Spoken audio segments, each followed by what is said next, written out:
Hey everybody, what is stop motion? This is stop motion.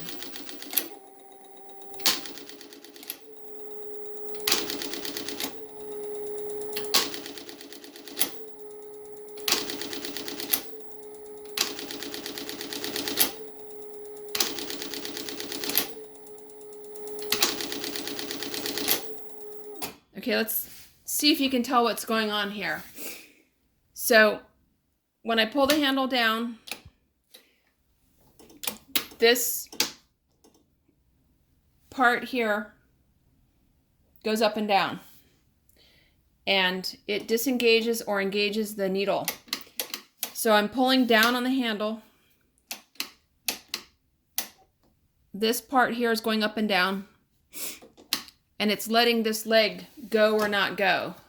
Okay, so when this comes up, it engages the stop motion. Let's watch that again.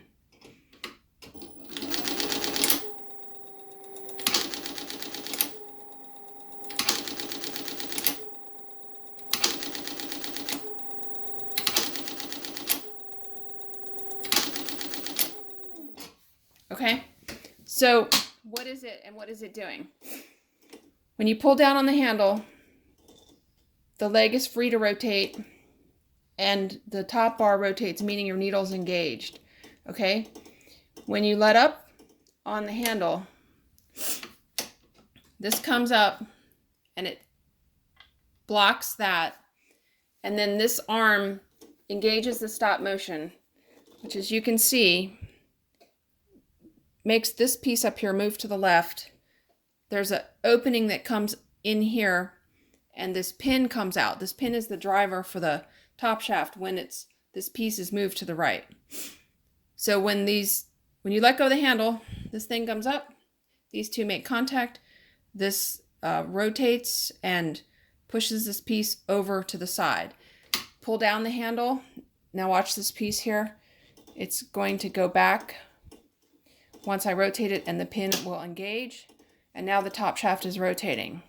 Okay, so what's happening below the machine is I'm just pulling up and down on the handle, up, down on the handle. Okay, and that's how stop motion works. I'll do it again if you want to watch. Just watch up here. This piece goes to the side, and you can tell the needle's disengaged when this piece is not spinning.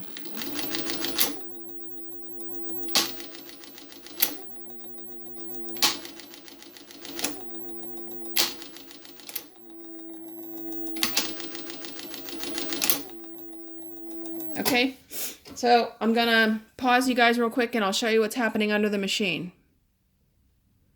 Okay, welcome back. Now we're under the machine. Now you can see, this is the part from the top that's got the spring action on it right here. And when I pull the handle down,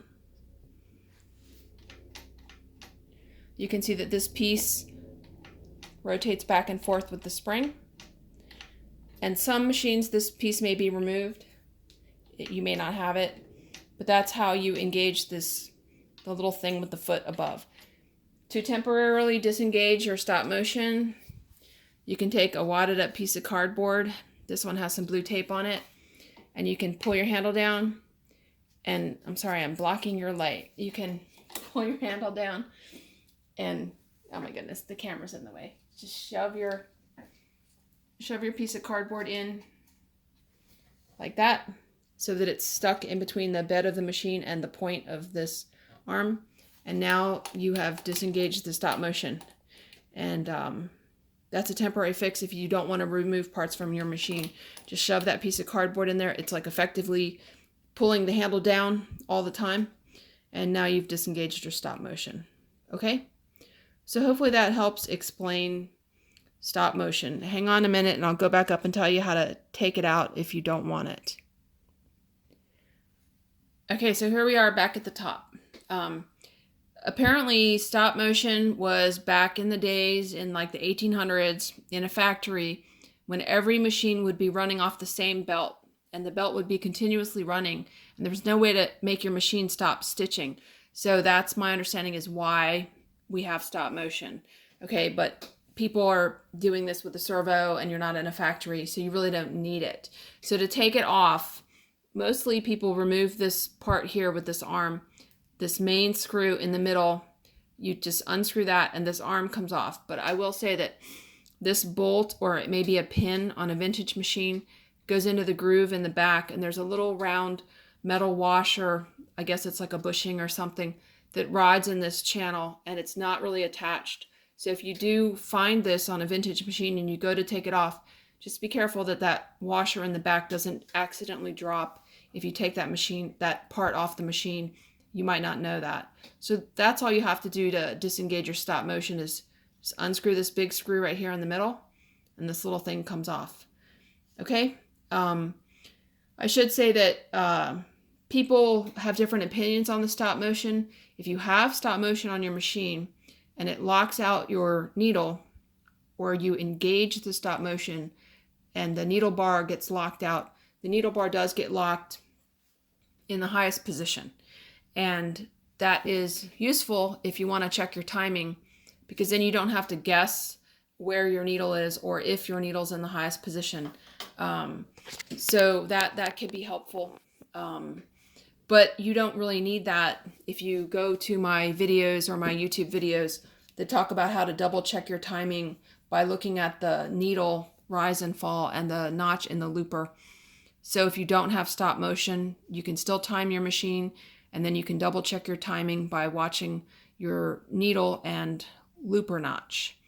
Okay, hope that helps explain everything, guys. Thanks for watching.